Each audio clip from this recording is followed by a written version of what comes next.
Good morning children. Today we are studying about the age of industrialization. You know that industrialization that was first started in England. Where industrialization first started?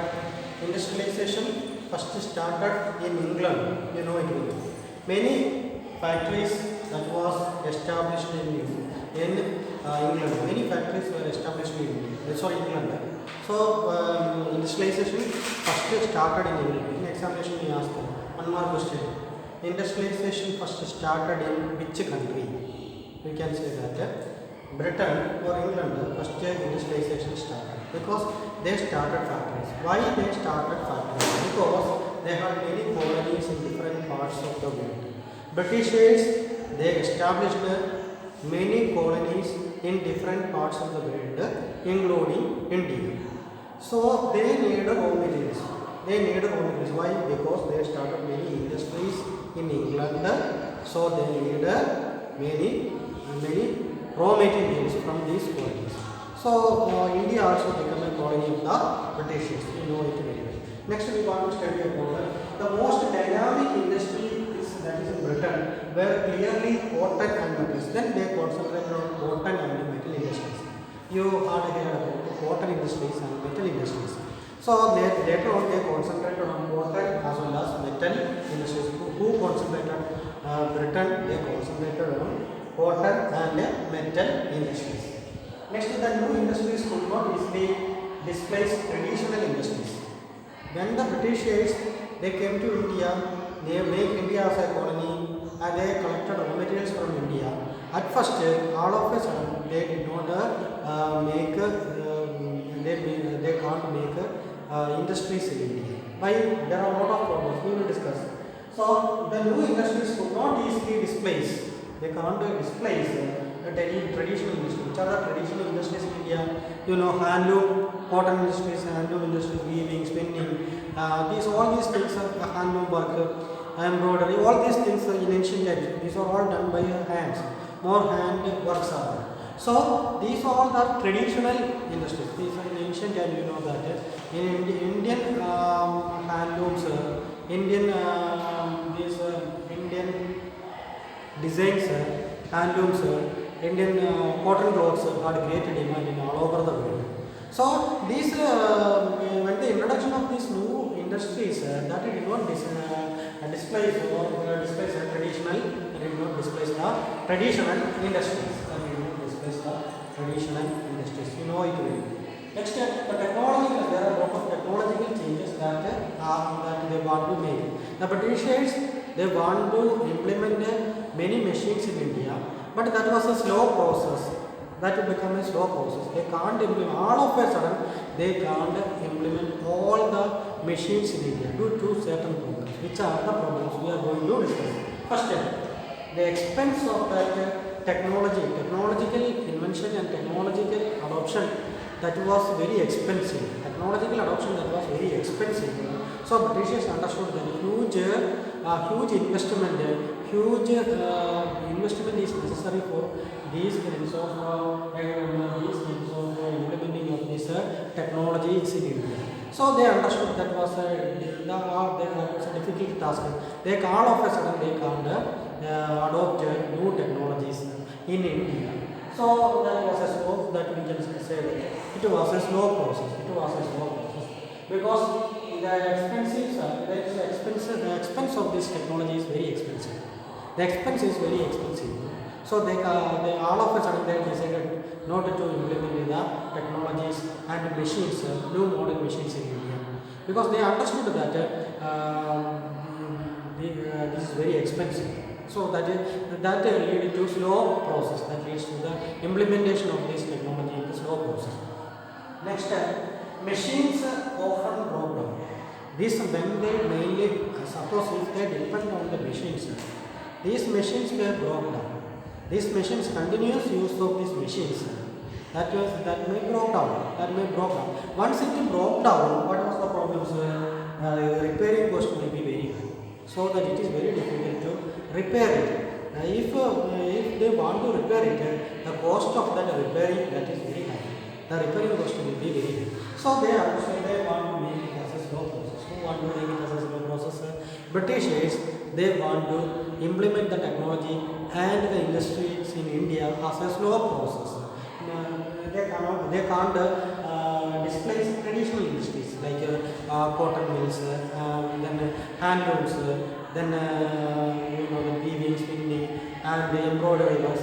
Traditional works in India, we can say that cottage industries they cannot replace it. Traditional works they cannot replace and to implement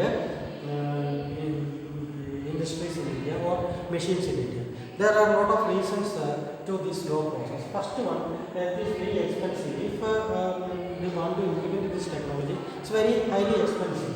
Next is machines often broke down. The continuous use of these machines that may broke down the machines and so that they want to repair it. If they want to repair it, it's very high expensive. High repairing cost is there. So high repairing cost is there. So they make it to implement these machines very smoothly. Next time, not effective was the manufacturers. While once they introduce the machines, while if the manufacturer introduce or implement machines in India, the manufacturer demand a lot of things that this machine is like this, machine will work in a better way. But due to the process, that the machines may be damaged, sometimes broke down. So manufacturer what they said that later on that will not have that much of quality in that machine, sometimes broke down, sometimes repair may need. So not effective as the manufacturer center. It's not much effective as the manufacturer center. These all these reasons related to the slow process of these technological changes are in a slow process due to certain reasons. First one, it is expensive, very expensive. By implementing these technologies in India, it is very expensive. Machines often broke down. Machines often broke down that machines. If once it is broken, they want to repair it. Once they want to repair it, they need high repair cost. They need high repair cost. Moreover, that is not much effective as the manufacturer. What the manufacturer said, it's not much effective as the manufacturer said. Next, we want to study about what happened to the weavers. Before that, what happened to the weavers? Before that, we want to know about the hand labor and steam power. Hand labor and steam power. Next topic we are going to discuss, that is hand labor and steam power. Victorian Britain, human labor mainly depend on human labor. You know that most of these industries, when Britishers introduced many industries, many factories in India, they need many laborers, many working people. So that is sufficient in India. Many workers are available in that time because many people they migrated from village to cities in order to get a job in the factories. There will be job in that factories, so that they migrated from village to cities and they got a job. So you can understand that there is no shortage of these workers. They got workers. Hand labor was sufficient. Hand labor was sufficient. Human labor was abundance of human labor are there. Human labor is available there. So then huge investment for machines. If the owners of these factories, factory owners, they had to spend a huge amount as investment. Huge amount as investment. They had to give a huge amount as investment. While they want to start, suppose if they want to start a new factory, they may need more money. Huge amount as investment. They need a huge amount as investment in order to run that machines. In order to make machines, in order to implement machines in India, they need a huge amount of huge investment. They need a huge investment. Suppose if they want to implement machines, definitely they need a huge capital. They need a huge investment. So huge investment that is necessary for implementing for the machines. In order to buy machines, in order to establish factories, huge investment that is required. Next, seasonal industries. You know that some industries are seasonal industries. Sometimes binding works, sometimes bookmaking works, sometimes cotton and other cotton balls that will be ripened in some seasons. Other seasons they will be ideal in that. So whatever may be the seasonal jobs are there. These seasonal jobs after that machines, if they implement the machines, suppose if they implement the machines after the seasonal job, there is no job in that machine. It is that machines there. If machines will not run, automatically the machines will be spoiled. That is corrosion and may spoil. So what they mainly depend on? They depend on rather than the machines for seasonal jobs mainly. Seasonal industries that flourish there, many seasonal industries that flourish in India, that mainly depend on hand labor. They mainly depend on hand labor. Why? Because only seasonal works only. After the seasons there is no use of that. If they implement machines also, after the season there is no use of that machines. So they mainly depend on hand labor. Seasonal industries they mainly depend on hand labor. Seasonal industries mainly depend on hand labor. Then we want to know about the life of the workers. What about the life of the workers? What happened to the workers? What about the life of the workers? What happened to the life of the workers? What about the life of the workers? You know that labor rates are sufficient and abundant. You know that people from villages, they migrated to cities in search of job. They go to job in the factories. So nearby factories as well as people from the villages, they come to the cities, they go to job in the factories. So factory workers are abundant. They no need about the laborers, they no need to worry about the laborers. Especially the Britishers, when they establish industries in India, they don't worry about the problems of the workers because they got enough workers, they sufficient workers they got. So I hope that you understand. Laborers, they got abundant laborers, they got abundant laborers. Next, you want to know that there are many mills that was established in India. First cotton mill that was established in the year 1854. That first cotton mill was introduced in India. First cotton mill was established in the year 1854. Next year 1855, first jute mill that was established in India. Jute mill after cotton mill 1855, jute mill also established in India. So in 1862, many not only one machine. So first 1855 one jute mill that was established. After that 1862 many jute mills that was established. Many jute mills that was established. In 1860 you know that Elgin mill that was established. Kanpur, Uttar Pradesh, Kanpur, that was Elgin mill. Next in 1861 Ahmedabad cotton mill that was established in the year 1861. Next in 1861 Ahmedabad cotton mill was established.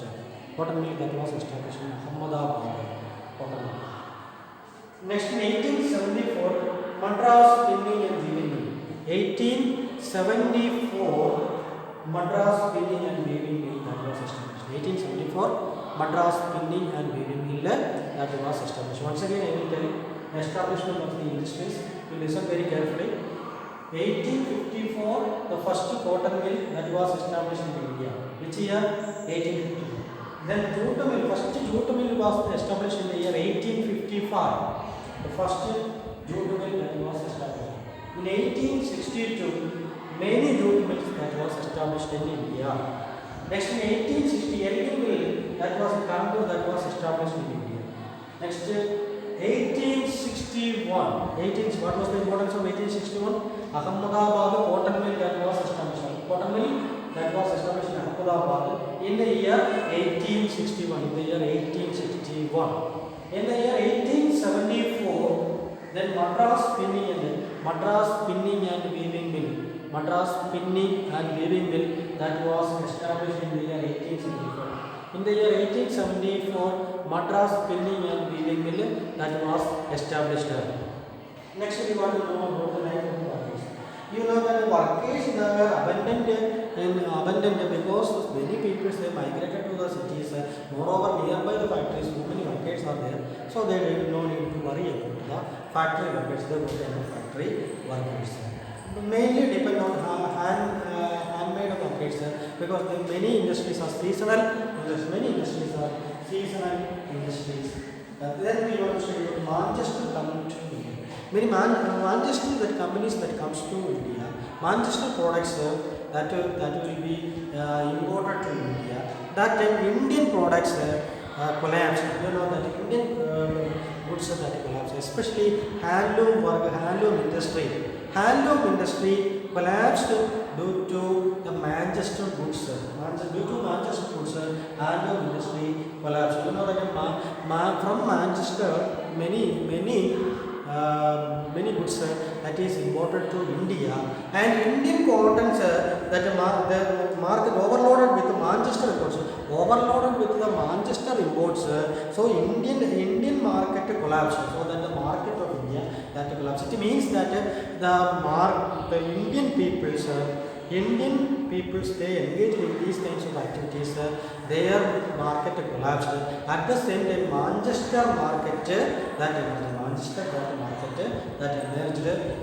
At the same time, the Indian market that collapsed. The export of this market collapsed because market overloaded with the Manchester imports. Availability of lower cost cotton goods, and the availability of lower cost cotton goods produced by machines. Machines also produced cotton goods. Earlier times, you know that cotton had a great demand. Why? Because that is handmade, totally depend on hand labor, and moreover, so that will be very expensive. But things goes on changing when introduced machine cotton machines, that was machine made cotton goods that was implemented. That time, automatically what will happen, handlooms cotton mills collapsed because consider about the rate of the price of this goods. Cotton produced from the cotton mills that is very cheap compared to the handloom mills. So there will be a tough competition between this, and at last what happens? The machine cotton goods got great demand in India, and it's very cheap also. It is very cheap rate. We can purchase at cheap rate. So that people are in search of this, and the cotton industry collapsed. Handloom industry collapsed in India due to the implementation of this machine-made goods that was produced. Even cotton also produced. The East India Company to sell British Manchester Company persuaded or forced East India Company to sell British manufacturers in Indian market. It means that Manchester Company controlled cotton industries in India also. So they import many goods to India. Indian market collapsed. So that Indian market collapsed. End of the 19th century. During the end of the 19th century, factories in India began production. Even factories began Indian production. Flooding the market with the machine-made goods, which created a problem for the weavers. Weavers also, it's very difficult for the weavers to survive. To compete with the machine-made goods is very tough for them. So many weavers even they leave the place. They left the place. From India, they understood that they cannot survive with machine-made goods produced machine-made cotton or machine-made goods that produced by the British. It's very tough for them. They understood that they can't survive in India. Some people leave their cities and some people they were in danger due to these kinds of situations because totally the handloom industry collapsed in India. The handloom industry totally collapsed. That was the difficult situation of these handloom markets.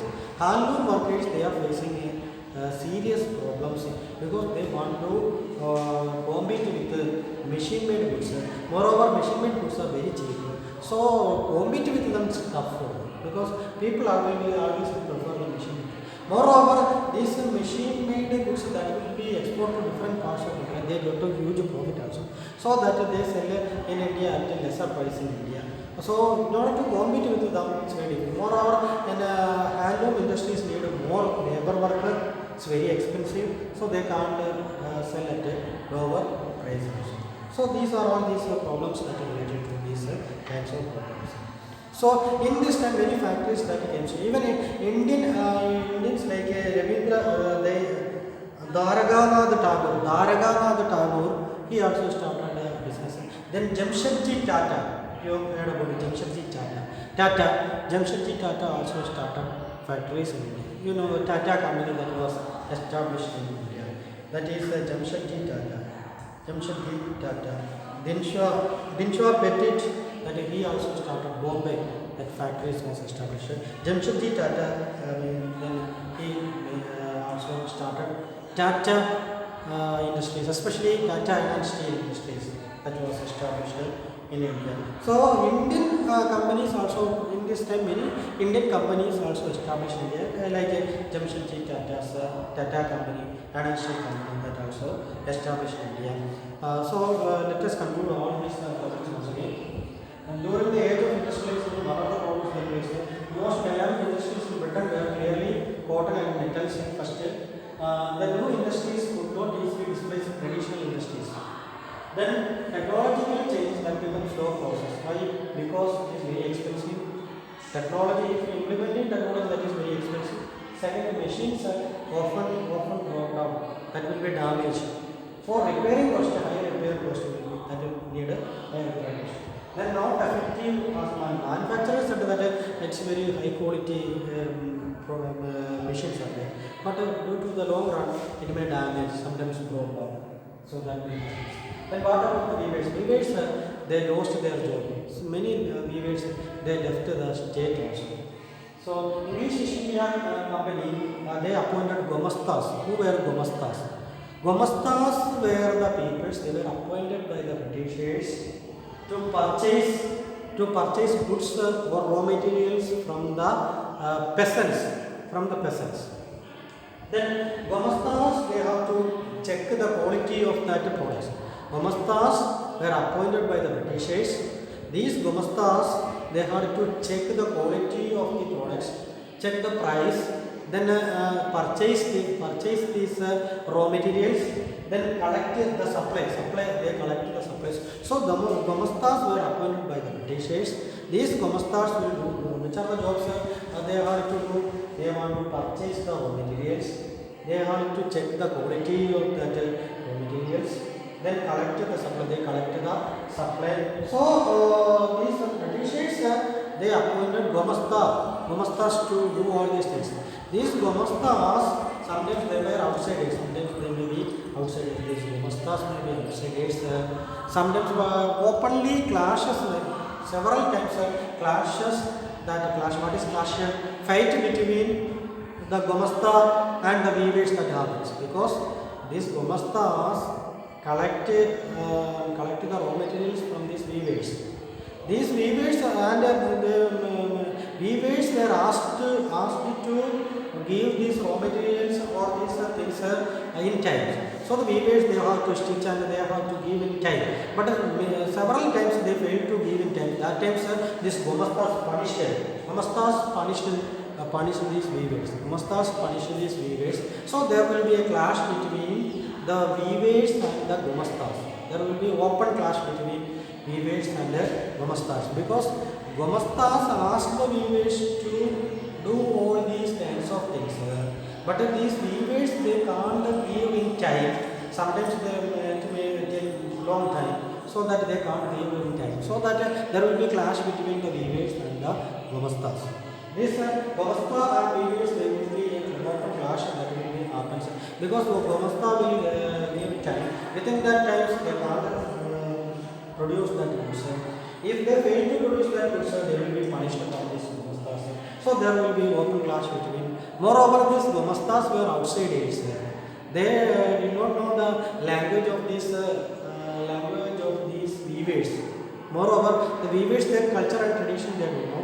So there will be open clash between these weavers and the Gomastas. Gomastas always will punish these weavers. So there will be open clash between Gomastas and weavers. I hope that you understand. English East India Company have appointed this Gomastas. Gomastas, how they openly clashing the behaviors that I hope that you understood all these things later. Next we discuss about hard labor and steel. In Victorian Britain, they mainly depend on human labor. Huge investment that will be done for machines and the seasonal industries. Seasonal industries, these are mainly depend on seasonal hard labor. We can know that seasonal labor mainly depend on seasonal industries. Why? Because the main reason is that seasonally only these industries work. Other times, no need of these industries. So that they mainly depend on hard labor rather than machines. Next, labor is the life of the workers that will be very miserable. They have to live near the quarters of these factories, and their working hours long, and they are getting only low salaries. But laborers are abandoned, so that what will happen, sir? Automatically the labor cost will be very less. Labor cost of the labor will be very less. Next, Manchester company that flourished in India, that led to the decline of the buildings. The weaving handloom industry collapsed due to the Manchester companies in India. English East India Company was forced to import these Manchester goods to India. Manchester goods to India, the export of market collapsed because the market is overloaded with Manchester imports. Then availability of lower cost cotton goods are produced by machines. I hope that you understood all this. Then factories, how the factories came up. That 1854 first cotton mill, 1855 first jute mill, 1862 many jute mills that was established. 1860 heavy mills in Kanpur that was established. 1861 Ahmedabad, then cotton mill that was established in Ahmedabad. In 1874 Madras Printing Mill that is established. I hope that you understood. I hope that you understood all these things in the age of industrialization. And I hope all these things are got it. Next we are studying about markets for goods. You know that during the First World War, there will be great demand for the goods, especially leather shoes, then jute bags and other materials had great demand. Because these soldiers they need these kinds of things, a bag, then leather shoes and other kinds of equipments they need, other kinds of things, that jute bags and other things they need in that. So that will be great demand. So First World War that leads to the increase in the demand of these cotton goods. But later on these things goes on changing. So that they want to put forward the market in order to find a market for the goods. They began to think about advertisement. You know that without advertisement, this marketing is not possible. Nowadays, you know it. Marketing for better marketing, advertisement played an important role for better marketing. You know it very well. So here, the goods, you know that in India, Manchester goods had great supply in India. That had supplied in India. Almost all these goods, Manchester goods, that was written made in Manchester. That was because this Manchester good graded goods or branded goods and having high quality goods that was imported in India. That is high quality imported branded high quality goods, quality products that was introduced, that was imported in India, that was imported in India and had high quality goods. But Indian goods, these kinds they did not write about made in India or any kind of brand has never given to Indian goods. But Indian goods also produced in that time. Many Indian goods that was produced. They also decided to give more importance to advertisement. For that, the advertisement that is given, especially in the images of goats and goddesses. In the images of goats and goddesses, sunlight that was produced during the times, that goats and goddesses pictures that was depicted for this selling of sunlight. Like that, many products in India that they put the images of goats and goddesses. That imprinted images, that images of Krishna, Saraswati, etc. That pictures will be imprinted images of Krishna, Saraswati that was given for the advertisement. Indian goods, they focused on these kinds of images of gods and goddesses, Indian goods. But these Manchester clothes are made in Manchester and having high quality and goods that was produced, branded items that was imported in India. So there will be a competition between Indian goods and Manchester goods. Moreover, Swadeshi goods, that Swadeshi goods also had a great competition with India. And that foreign goods that was put on fire by these Swadeshi people, and they started Swadeshi industries. They started that also flourished in this time. So Indian goods that mainly depict on the images of gods and goddesses. Then many calendars published by these Indian industrialists. Indian industrialists, they printed many calendars. In that calendar, the images of gods and goddesses are there. Along with that images of gods and goddesses, that their product name also written. Their products name also printed in that calendar. So calendar people, even uneducated people also will use the calendar.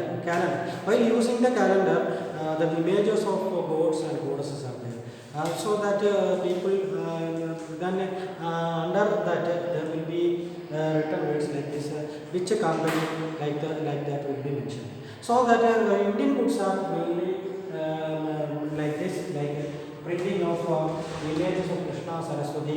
These pictures will be in that calendar also, so that even uneducated people also can use this picture of this Saraswati, Krishna, etc.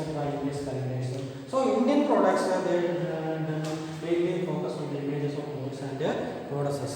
But Manchester goods that is made in Manchester, branded goods, quality goods that will be graded. So imprinted images of Krishna, Saraswati, then calendars that will be mainly for the Indian products, these calendars are used. Next, in these calendars there will be titles. If you respect it shows while showing the Krishna Saraswati pictures, while showing the picture of Krishna Saraswati, it shows while you see this. If you respect the royal figure, then respect these products. Then respect this. If you respect the royal figure, then respect these products that will be written in that. So that those who see that calendar or those who see these things of advertisement in their mind, they will respect these Indian goods also. They will respect Indian goods. So for markets for goods, Manchester goods that will be written that made in Manchester and high quality, high graded goods that is produced. But for the Indian products, mainly images of gods and Saraswati, Krishna, like that pictures that will be shown. So that will be shown for the marketing. I hope that you understood about this marketing techniques that will be applied during this time.